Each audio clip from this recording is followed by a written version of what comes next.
Hello everyone, मैं स्वागत करती हूँ आप सभी लोगों का आपके अपने चैनल जीएस बाय शुभा में।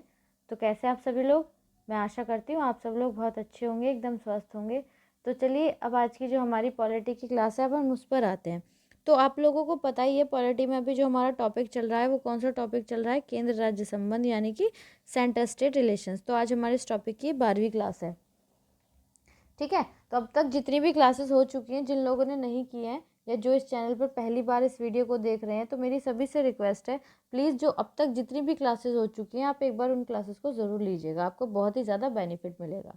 ठीक है, चलिए अब आज की जो हमारी क्लास है, आज जो हम पढ़ने वाले हैं इसके अंदर, वो पढ़ने से पहले एक बार हम हर रोज़ की तरह डिस्कस करेंगे कि जो लास्ट क्लास थी हमने उसमें कहाँ तक पढ़ा था, कहाँ तक छोड़ा था। तो लास्ट क्लास में ना हम क्या पढ़ रहे थे, हम पता ही है कि जो वित्तीय संबंध है केंद्र और राज्य के बीच में, उनके बारे में पढ़ रहे हैं। तो उस वित्तीय संबंध में भी हम कर राजस्व का जो वितरण है ना, जो टैक्स वगैरह होता है, तो वो उसका जो डिस्ट्रीब्यूशन होता है, उसका जो वितरण होता है केंद्र और राज्य के बीच में, वो किस तरीके से होता है वो हम पढ़ रहे थे। तो हमने ना इसमें पढ़ लिया था कि मतलब ये कंप्लीट नहीं हुआ था, हमने इसमें यहाँ तक पढ़ा था लास्ट के। इसके अलावा जो इसमें संशोधन हुए थे संविधान में, जो 268 का एक क्लॉज है, उसके साथ साथ ही जो संघ सूची है उसकी प्रविष्टि जो 92C है, उसको भी क्या कर दिया गया, का निरस्त कर दिया था, कहते मतलब ये सारा हमने यहाँ तक पढ़ा था। तो यहाँ तक हमने पढ़ लिया था, अब उसके आगे का जो है वो अब हम आज की क्लास में देखेंगे फिर। ठीक है, चलिए तो स्टार्ट करते हैं। तो हमने ये सब पढ़ लिया था, अब तक क्लासेस में पढ़ चुके हैं, ये भी हमने पढ़ लिया था। तो जो हमारा कर राजस्व का वितरण है ना, अभी हम उसी के अंदर पढ़ेंगे। ठीक है, ये हमने यहाँ तक ये सारा कवर कर लिया था, तो आज हम यहाँ से स्टार्ट करेंगे। अभी कर राजस्व के वितरण के बारे में ही पढ़ रहे हैं, कल पूरा नहीं हो पाया था ना, तो इसलिए मैंने आज की मतलब आज वाली में पूरा हो जाए, कल आधा ही छोड़ दिया था। तो इसमें क्या है, अब हम इसमें क्या पढ़ेंगे कि दोनों संशोधन, जो कल हमने दोनों संशोधन पढ़े थे, 80वां और 101वां संशोधन जो हुआ था, के बाद राजस्व के केंद्र और राज्यों के बीच वितरण की वर्तमान स्थिति निम्नवत है। मतलब जो 80वां जो अमेंडमेंट हुआ और 101वां जो अमेंडमेंट हुआ था वित्त से संबंधित, तो उनके बाद में एट प्रेजेंट में जो टैक्स है उसकी डिस्ट्रीब्यूशन की क्या क्या सिचुएशन है, क्या स्थिति है, उन सिचुएशन के बारे में हम अब पढ़ेंगे, अब जानेंगे। तो सबसे पहले क्या आती है, सबसे पहली स्थिति क्या आती है, केंद्र द्वारा उद्ग्रहित एवं राज्य द्वारा संग्रहित एवं विनियोजन कर। मतलब केंद्र के द्वारा तो वो उगाया जाता है और राज्य के द्वारा उसको संग्रह किया जाता है और विनियोजन किया जाता है। कर जो है, जो कि हमारे कौन से आर्टिकल से रिलेटेड है, वो आर्टिकल 268 मतलब कि अनुच्छेद 268 के से रिलेटेड है। तो अनुच्छेद 268 में क्या बातें बताई गई हैं, क्या सब कहा गया है, वो जानते हैं। चलो,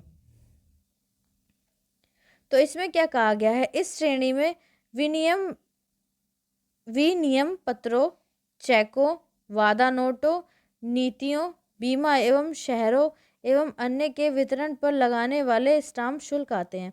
तो इसके अंतर्गत कौन से आते हैं, जैसे कि जो विनियम पत्र हो गए, चेक्स वगैरह हो गए, जो वादा नोट हो गए, या फिर नीतियाँ, बीमा वगैरह, या जो शहरों में है, और अन्य जो अंतरण कर लेने वाले जो स्टाम्प शुल्क है, स्टाम्प पर जो शुल्क लगता है, मतलब वो सब चीज़ इसके अंदर आती हैं। ठीक है, तो आगे है, किसी राज्य से उगाही की गई शुल्कों की प्राप्ति भारत में समय के निधि का भाग नहीं होती, बल्कि उसी राज्य को दे दी जाती है। जो मतलब, तो ये इस तरीके के जो टैक्सेस है ना, ये इस तरीके के जो कर उगाए जाते हैं, तो उनको क्या है, उनको समय के निधि में नहीं रखा जाता उनको, बल्कि जिस राज्य से उनको कलेक्ट किया जाता है, उगाया जाता है ना, उसी राज्य को उसको सौंप दिया जाता है, उस कर को, उस टैक्स को। ठीक है, चलिए अब नेक्स्ट देखते हैं, आगे देखते हैं। नेक्स्ट पॉइंट क्या आता है, नेक्स्ट आता है हमारा, केंद्र द्वारा उग्रहित सेवा कर, लेकिन केंद्र एवं राज्य द्वारा संग्रहित एवं विनियोजित कर, जो कि हमारे अनुच्छेद 268 के कै क्लॉज में आता है। मतलब केंद्र क्या कर रहा है, केंद्र तो उगा रहा है, केंद्र द्वारा उग्रहित सेवा कर जो सर्विस टैक्स है, लेकिन जो केंद्र और राज्य हैं उनके द्वारा संग्रहित और विनियोजित कर, मतलब केंद्र उगा रहा है लेकिन संग्रहित कौन कर रहे हैं या विनियोजित कौन कर रहे हैं, यूज में कौन ला रहे हैं, दोनों ही, केंद्र भी और राज्य भी ला रहे हैं। तो जो कि हमारे कौन से आर्टिकल से रिलेटेड है, आर्टिकल 268 के क्लॉज कै में।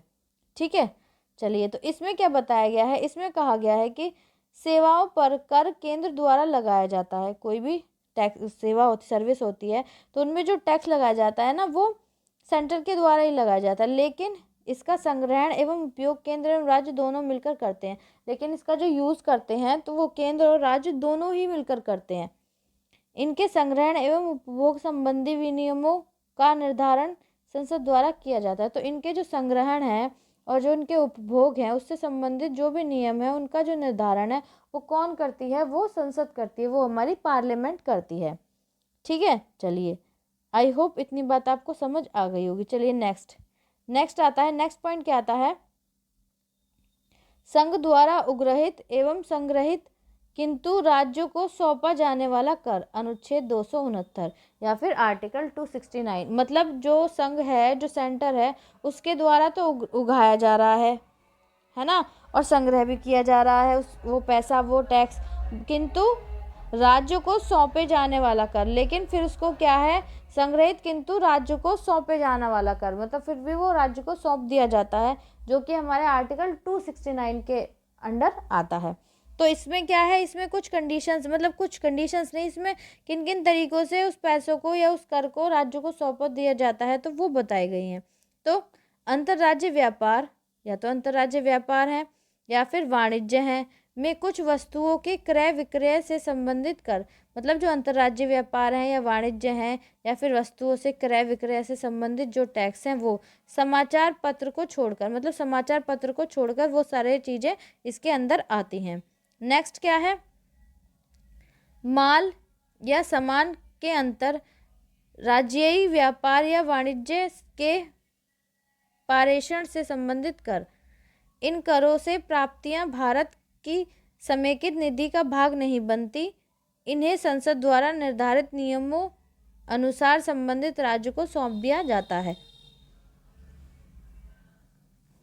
तो अब इसमें क्या बताया गया है? इसमें कहा गया है जो माल हो गया या सामान हो गया, उसके अंतर जो है, माल या सामान के अंतर जो है, तो उनमें क्या है? राज्यीय व्यापार हो गए या फिर वाणिज्य के पारेषण हो गए, इससे संबंधित जो भी टैक्स होते हैं, जो भी कर होते हैं, तो इन करों को क्या है? इन करों से प्राप्तियां भारत में समेकित निधि का भाग नहीं बनती, मतलब इन टैक्सेस से जो भी मनी मिलती है, जो भी पैसा प्राप्त होता है, तो उसको क्या है? उसको समेकित निधि का भाग नहीं बनाती है कौन? सरकार, बल्कि इन्हें संसद द्वारा निर्धारित नियमों अनुसार संबंधित राज्यों को सौंप दिया जाता है। बल्कि जो हमारी संसद है, जो पार्लियामेंट है, उसके द्वारा जो भी नियम वगैरह निर्धारित किए जाते हैं, तो उसी के अकॉर्डिंग इनको उससे संबंधित, उससे रिलेटेड उसी स्टेट में उस पैसे को या उस टैक्स को, टैक्स के रूप में जो पैसा है उसको दे दिया जाता है। ठीक है, आई होप इतनी बात आप समझ रहे होंगे। चलिए, इसी में अभी आगे है, इसी में आगे क्या बताया गया है?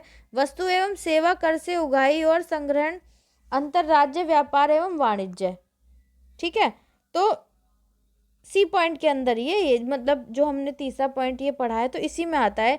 इसी में क्या आता है? जो वस्तु हैं और जो सेवा हैं, कर से उगाही और जो संग्रहण के अंतर्राज्य व्यापार एवं वाणिज्य, तो उसके दौरान क्या होता है, उस कंडीशन में क्या क्या बातें होती हैं वो जानते हैं। तो इसमें बताया गया है अंतर्राज्य में व्यापार या यह वाणिज्य के दौरान हुई आपूर्ति पर वस्तु एवं सेवा कर से उगाही और संग्रहण केंद्र द्वारा किया जाता है। मतलब जो अंतर्राज्य में जो व्यापार है या यह वाणिज्य के जो दौरान हुई जो आपूर्ति है, तो उस पर जो वस्तु और सेवा कर है, सेवा करके उगाही और संग्रहण केंद्र द्वारा किया जाता है। लेकिन यह कर, ये जो टैक्स है, यह कर केंद्र और राज्य के बीच उसी प्रकार बांट दिया जाता है। लेकिन ये टैक्स जो है केंद्र और राज्य के बीच में उसी प्रकार से डिस्ट्रीब्यूट कर दिया जाता है, बांट दिया जाता है, जैसे कि जीएसटी काउंसिल की अनुशंसाओं पर संसद निर्धारित करती है। जैसे कि जो जीएसटी के अकॉर्डिंग, मतलब जीएसटी काउंसिल पर जो संसद निर्धारित करती है कि हाँ इतना पैसा राज्य को मिलेगा, इतना पैसा केंद्र को मिलेगा, उसी के अकॉर्डिंग वो दोनों में डिस्ट्रीब्यूट हो जाता है। ठीक है, चलिए नेक्स्ट आगे चलते हैं। इसी में आगे इसमें क्या बताया गया है? पुनः संसद आपूर्ति का स्थान निर्धारित करने के लिए नीति एवं सिद्धांत निरूपित करने तथा यह निश्चित करने के लिए अधिग्रहित है। पुनः जो संसद है वो क्या है, आपूर्ति जो है, जो भी आपूर्ति है, जो भी कमी है मतलब किसी भी चीज़ की, तो आपूर्ति का स्थान निर्धारित करने के लिए नीति या सिद्धांत या कोई नीति या फिर कोई भी सिद्धांत उनको बनाती है, उनको निरूपित करती है करने, तथा यह निश्चित करने के लिए अधिकृत है। मतलब यह निश्चित करने के लिए कि किसको ज़रूरत है, पैसा किसको देना चाहिए, मतलब इस तरीके का जो अधिकार है वो हमारी पार्लियामेंट को है, वो हमारी संसद को है। अधिकृत है कि अंतरराज्य व्यापार वाणिज्य में वस्तु अथवा सेवा अथवा दोनों की आपूर्ति कब होगी। मतलब संसद को यह अधिकार है कि जो व्यापार है, अंतरराज्य जो व्यापार है वाणिज्य में वस्तु अथवा सेवा या फिर दोनों की आपूर्ति कब होगी। तो इस सब से संबंधित संसद को ये अधिकार है। ठीक है, चलिए नेक्स्ट। ये जो है ना, ये वाला जो कर संबंधित जो हम पढ़ रहे हैं वितरण, ये थोड़ा सा बोरिंग आपको लग सकता है, क्योंकि थोड़ा सा बोरिंग है भी, पर ये है कि हम चाहे कुछ बोरिंग हो चाहे कैसा भी हो, लेकिन हमको वो इंटरेस्ट के साथ पढ़ना ही पड़ेगा। ठीक है, चलिए अब नेक्स्ट जो पॉइंट आता है हमारा, नेक्स्ट पॉइंट क्या आता है, संघ द्वारा उग्रहित एवं संग्रहित किए जाने वाले तथा केंद्र एवं राज्यों के बीच बंटने वाले कर बंटवारे की उक्त व्यवस्था अनुच्छेद 270। मतलब कौन उसको उघा रहा है टैक्स को, केंद्र तो उघा रहा है, लेकिन संग्रह भी कौन कर रहा है, संग्रह केंद्र और राज्य दोनों कर रहे हैं। उनके बीच में जो बंटने वाला कर, जो टैक्स है, जो कर है, उसके बंटवारे की जो व्यवस्था है, तो वो कौन से आर्टिकल के तहत है, अनुच्छेद 270। तो क्या क्या है, किस तरीके से वो जानते हैं। चलो, तो सबसे पहले है, इस श्रेणी में संघ सूची में उल्लिखित कभी सभी कर और शुल्क आते हैं। तो कौन से हैं, सबसे पहले संविधान के अनुच्छेद 268, 269 और 269 का क्या क्लॉज में उल्लिखित हैं। ठीक है, चलिए नेक्स्ट क्या आता है, संविधान के अनुच्छेद 271 में उल्लिखित कर पर अभिभार। जो हमारा कॉन्स्टिट्यूशन है उसमें जो कौन सा आर्टिकल है, हमारा आर्टिकल हमारा जो 271 है, उसमें जो भी उल्लिखित जो भी टैक्स वगैरह हैं, कर पर जो भी अधिभार है वो। अब नेक्स्ट है, किसी विशिष्ट प्रायोजन के लिए लगाया गया कोई सेस। मतलब कोई विशिष्ट प्रायोजन है तो उसके संबंधित जो भी सेस वगैरह जो लगाए जाते हैं वो सब इसी के अंदर निहित है। मतलब आर्टिकल 270 में ये सब चीज़ें आती हैं। चलो आगे देखते हैं, आगे इसमें क्या बताया गया है। इन कार नहीं है, ये कर है, करो,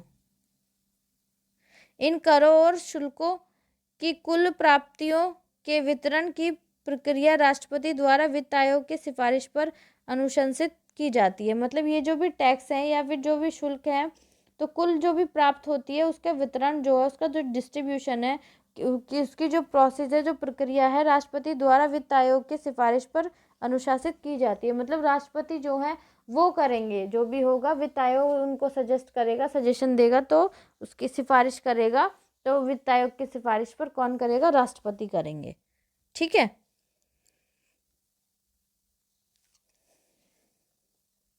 चलिए अब आगे चलते हैं। आगे इसमें क्या आता है, आगे नेक्स्ट पॉइंट आया है, कुछ शुल्कों और करों पर संघ के प्रयोजनों के लिए अधिकार, अनुच्छेद 271। मतलब कुछ टैक्स वगैरह ऐसे होते हैं या कुछ शुल्क ऐसे होते हैं, उनके प्रयोजनों के लिए जो संसद संघ के, सेंटर के जो अधिकार है, केंद्र के जो अधिकार है, वो क्या है। चलो देखते हैं, तो वो क्या है, वो ये है, सबसे पहले इसमें बताया गया है कि जो संसद है, संसद किसी भी समय उपरोक्त वर्णित द्वितीय एवं तृतीय श्रेणी के करों पर अपनी अविश्वासता पूर्ति के लिए अनुच्छेद 269 और 270 में जो भी बातें उल्लिखित हैं अभिभाव लगा सकता है। मतलब संसद क्या है, किसी भी समय किसी भी टाइम जो भी अभी हमने पढ़ के आए हैं आर्टिकल 270 में, द्वितीय एवं तृतीय श्रेणी में करो, दूसरी श्रेणी में जो है संविधान के अनुच्छेद 271 में जो उल्लिखित कर हैं, और तीसरी श्रेणी में किसी विशिष्ट प्रायोजन के लिए। मतलब ये जो हम पढ़ के आए हैं, तो आवश्यकता मतलब उन श्रेणी करों पर अपनी आवश्यकताओं की पूर्ति के लिए अनुच्छेद, ये दोनों अनुच्छेद हैं, तो अभिभार लगा सकता है। ठीक है, चलो आगे चलते हैं। आगे इसमें क्या बताया गया है, ये सीधे केंद्र को प्राप्त होते हैं। तो ये जो इस तरीके के अधिकार हैं, इस केवल सीधे केंद्र को प्राप्त होते हैं। अगर दूसरे शब्दों में हम जाने तो जान सकते हैं कि राज्य को इनका कोई हिस्सा प्राप्त नहीं होता। मतलब जो हमारे स्टेट्स हैं, जो राज्य हैं उनको इस तरीके का कोई भी हिस्सा प्राप्त नहीं होता, वो सब केंद्र के मतलब या संघ के पास चला जाता है। ठीक है, चलिए नेक्स्ट आगे इसमें यह तथापि वस्तु एवं सेवा कर, जिसको हम जीएसटी के नाम से जानते हैं, इस अधिभार से मुक्त है। तो इस तरीके से इनके ऊपर कोई भी भार नहीं है। दूसरे शब्दों में हम कहें तो यह अधिभार जीएसटी पर अधिरोपित नहीं किया जा सकता। मतलब ये जो इस तरीके का अधिभार है ना, ये जीएसटी पर नहीं लागू हो सकता, जीएसटी पे इसको अधिरोपित नहीं किया जा सकता है, जीएसटी के ऊपर इसको नहीं लगाया जा सकता। ठीक है, चलिए अब आगे चलते हैं। आगे हमारा नेक्स्ट पॉइंट आता है राज्य द्वारा उद्ग्रहित, मतलब राज्य क्या है, राज्य उगा रहा है, संग्रह भी राज्य कर रहा है, उपभोग के लिए जाने वाले कर, मतलब जो क्या है उगाता भी राज्य है, उसको रखता भी राज्य है और उसको यूज में भी राज्य ही लगाता है, करता है जिन टैक्सों को। अब हम उन टैक्सों के बारे में पढ़ेंगे। ठीक है, चलिए तो यह पूर्णतः राज्यों के कर हैं, मतलब ये जो हम पढ़ेंगे टैक्सेस, ये कम्प्लीटली स्टेट के ही हैं, स्टेट ही इनको इस पैसे को जिस तरीके से चाहे वो यूज़ कर सकता है। तो इनका उल्लेख राज्य सूची में किया गया है। तो इनका उल्लेख क्या है, कौन सी सूची में, जो राज्य सूची है उसमें किया गया है, तथा इनकी संख्या कितनी है, 18 है, 18 है। ये इस प्रकार हैं। तो पहला है भू राजस्व, ठीक है, किसी भी राज्य में जो भू राजस्व है। कृषि आय पर कर, कृषि भूमि के उत्तर पूर्व से संबंधित शुल्क, कृषि भूमि से संबंधित उत्पादन शुल्क। ठीक है, नेक्स्ट क्या आता है, नेक्स्ट आता है भूमि और भवन पर कर, भूमि और भवन पर कर, खनिज अधिकारों पर कर, मानव उपयोग के लिए अल्कोहलीय पेय पदार्थ, अफीम, भारतीय भांग तथा अन्य नशीली दवाइयाँ एवं नशीले पदार्थ पर उत्पाद शुल्क, लेकिन जो अल्कोहल युक्त औषधि हैं उस एवं प्रसाधन सामग्री इन पर नहीं है। ठीक है, फिर 8वां क्या था, बिजली के उपयोग एवं बिक्री पर कर।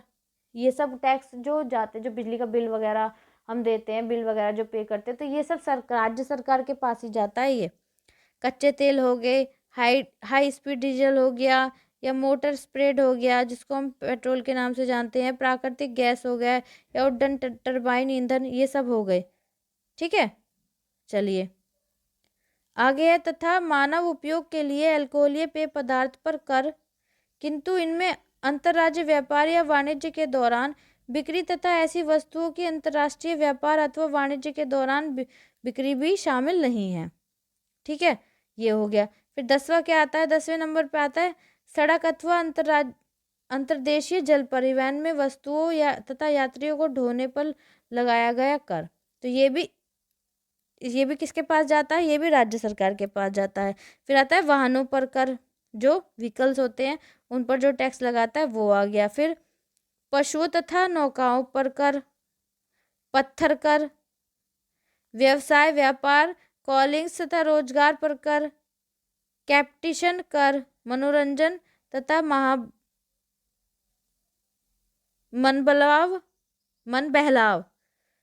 मन को बहलाने वाली जो चीजें होती हैं, मनोरंजन हो गया, या फिर मन बहलावन पर उस हद तक कर जहां तक पंचायत, नगरपालिका अथवा क्षेत्रीय परिषद अथवा जिला परिषद संग्रह कर सकते हों। ये नहीं है कि बेहिसाब लगा दिया जाए। फिर नेक्स्ट है दस्तावेजों पर स्टाम्प शुल्क, जो कि संघ सूची में निर्दिष्ट हैं उनके अलावा, संघ सूची में जो जो निर्दिष्ट है उनके अलावा। और लास्ट आता है राज्य सूची में शामिल समग्रहित कर पर शुल्क, जो कोर्ट शुल्क के अतिरिक्त होते हैं, जो सब, तो वो हो गए। ठीक है, तो ये जो कर राजस्व का वितरण है, आई होप आपको ये अच्छी तरीके से सारा समझ आ गया होगा। मैंने बता दिया है कि कौन सा पैसा केंद्र के पास रहता है जो कर से मिलता है, टैक्स से मिलता है, और कौन सा राज्य के पास रहता है। अब जो करेंगे ना, वो हम करेंगे गैर कर राजस्व का वितरण, फिर राज्यों के लिए सहायता अनुदान, फिर वस्तु एवं सेवा कर परिषद देख लेंगे, वित्त आयोग भी तभी कर लेंगे जिस भी हिसाब से सही रहेगा, तो वो हम नेक्स्ट क्लास में करेंगे। तो आज की क्लास आपको कैसी लगी है, प्लीज़ आप कमेंट में ज़रूर बताइएगा। अगर अच्छी लगी है तो लाइक भी कीजिएगा और बच्चों तक भी शेयर कीजिएगा इस क्लास के लिंक को। अगर आप इस चैनल पर नए हैं, पहली बार इस वीडियो को देख रहे हैं, तो प्लीज़ वीडियो को लाइक भी कीजिएगा, कम और इस चैनल को सब्सक्राइब भी कीजिएगा, बेल आइकन को भी प्रेस कीजिएगा, ताकि जब मैं वीडियो अपलोड करूँ तो आप लोगों तक नोटिफिकेशन आ जाए और आप लोग अपनी पढ़ाई को कंटिन्यू करते रहें। ठीक है गाइस, तो आपके कोई सजेशंस वगैरह हो तो आप प्लीज़ आप कमेंट में ज़रूर बताइएगा। आज के लिए इतना ही है, अब मिलते हैं कल की क्लास में, तब तक के लिए थैंक यू वेरी मच।